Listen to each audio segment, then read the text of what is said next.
आज हम 2026 में सांस ले रहे हैं, लेकिन क्या आपने महसूस किया है कि दुनिया कुछ अलग दिशा में जा रही है? तो आपको लगेगा कि कुछ तो बहुत गलत हो रहा है। महाशक्तियां आपस में उलझ रही हैं, मौसम अपना भयानक रूप दिखा रहा है और इंसान अजीब सी बेचैनी में है। क्या ये सिर्फ संयोग है या सदियों पहले इसका संकेत दिया गया था? आज से 600 साल पहले उड़ीसा के एक महान संत अच्युतानंद दास जी ने ताड़ के पत्तों पर एक ग्रंथ लिखा था, भविष्यमालिका। इस ग्रंथ में स्पष्ट लिखा था कि जब कलयुग का अंत करीब होगा तब दुनिया कैसी दिखेगी। और सबसे डरावनी बात, उन्होंने कलयुग के अंत का जो समय बताया था वो कोई और नहीं बल्कि 2025 से 2030 के बीच का समय है। संत अच्युतानंद दास जी पंच सखाओं में से एक थे, जिन्हें भूत, भविष्य और वर्तमान देखने की दिव्य दृष्टि प्राप्त थी। आज के इस वीडियो में हम केवल बातें नहीं करेंगे, हम भविष्यमालिका के उन 5 सबसे बड़े और स्पष्ट संकेतों का गहराई से विश्लेषण करेंगे जो 2025 से 2030 के बीच इस दुनिया का नक्शा और इंसानियत का भविष्य हमेशा के लिए बदल कर रख देंगे। वीडियो को अंत तक देखिएगा, क्योंकि इसका अंत आपको डराएगा नहीं बल्कि आपको बचने का रास्ता दिखाएगा। पहली और सबसे बड़ी भविष्यवाणी, महायुद्ध। भविष्यमालिका में स्पष्ट लिखा है कि कलयुग के अंत में शनि कुंभ राशि में प्रवेश करेंगे और ये समय विश्व युद्ध की नींव रखेगा। संत अच्युतानंद दास जी ने लिखा है कि ये युद्ध किसी एक कारण से नहीं बल्कि छोटी छोटी चिंगारियों से भड़केगा। 2026 आते आते दुनिया 2 गुटों में बंट जाएगी। मालिका के अनुसार ये युद्ध केवल सीमाओं पर नहीं लड़ा जाएगा बल्कि ये आसमान से आग बरसने जैसा होगा। भविष्यवाणी कहती है कि इस युद्ध में भारत को भी अनिच्छा से शामिल होना पड़ेगा और अंततः भारत ही विश्व गुरु बनकर शांति स्थापित करेगा।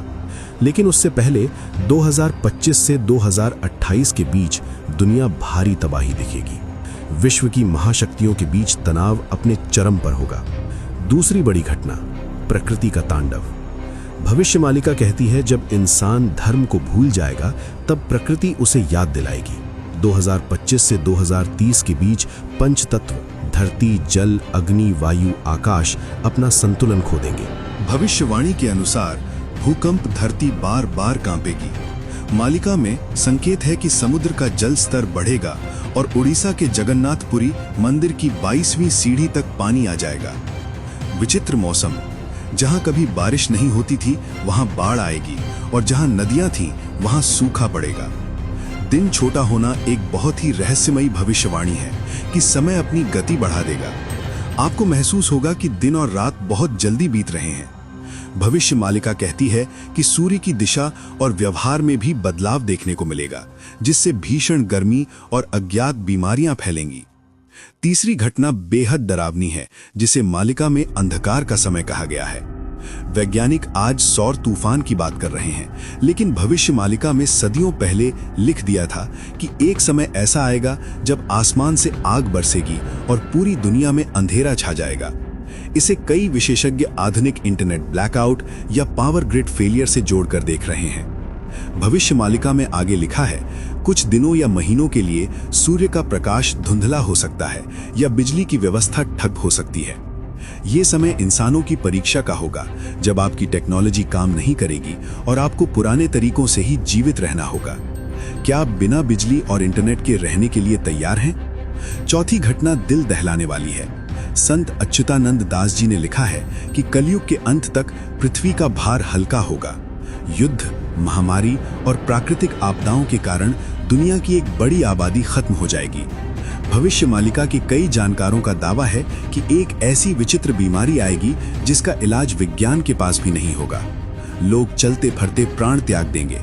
शब्द थोड़े कठोर हैं, लेकिन भविष्यवाणी में भारी जनहानि का संकेत मिलता है, जिससे जनसंख्या में भारी गिरावट का संकेत है।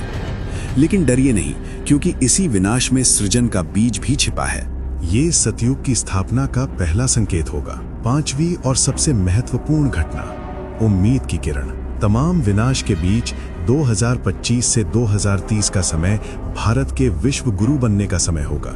भविष्यमालिका के अनुसार भगवान जगन्नाथ ही कल के रूप में प्रकट होंगे। ये अवतार किसी राजा या नेता के रूप में नहीं बल्कि मानवीय चेतना के रूप में भी हो सकता है। भविष्यवाणी कहती है कि भारत दुनिया को आध्यात्मिक मार्ग दिखाएगा।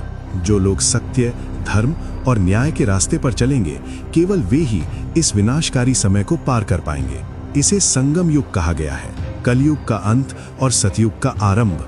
2030 तक एक नई सभ्यता की नींव रखी जाएगी, जो भौतिक सुखों पर नहीं बल्कि आध्यात्मिक शांति पर आधारित होगी।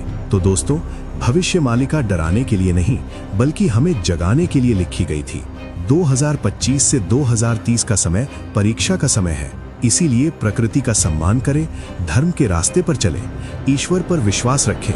संत अच्युतानंद दास जी कहते हैं कि जो भक्त नाम जाप करेगा और सात्विक जीवन जिएगा, उसे इस प्रलय में भी आंच नहीं आएगी। आप इन भविष्यवाणियों के बारे में क्या सोचते हैं? क्या आपको भी लगता है कि हम बदलाव के दौर से गुजर रहे हैं? नीचे कमेंट में अपनी राय जरूर लिखें।